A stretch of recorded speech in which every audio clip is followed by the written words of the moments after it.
हमारे जिया जरता जवानी असही जरता कि हमार जिया जरता जवानी असही जरता कि भौजी सेट करा दना कि असो भेट करा दना कि भौजी सेट करा दना कि असो भेट करा दना।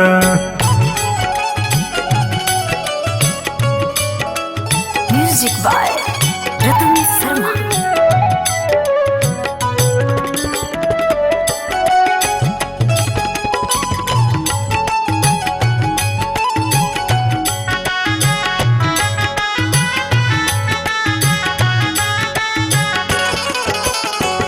साथ के यार सब पापा हो गईले आज तक अगुआ भाभी हमार नयले कुछ राम करे भौजी।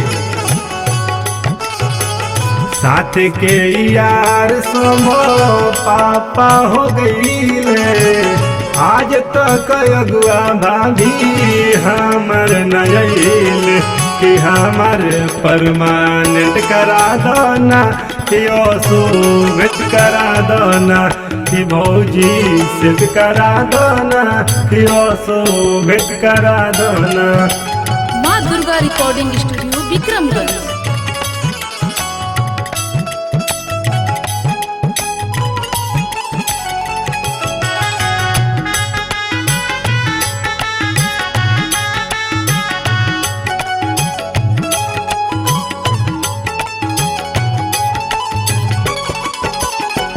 कब तक झाकी हम दोसरा के हारी मारे खाती दौड़ेली समझी बिलारी देवर के दर्द बुझाए भौजी।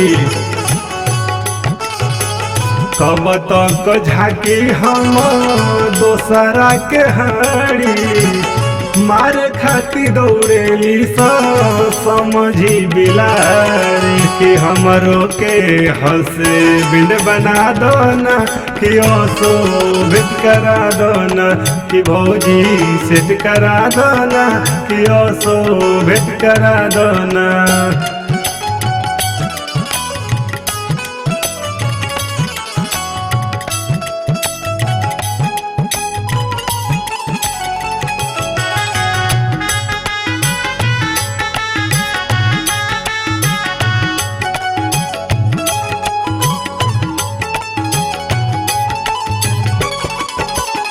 लागता कि रहे पड़ी जीवन भरनुए आगे नथ न पीछे पगहा केहू न बड़ुए रणुए मोयू गाए भौजी।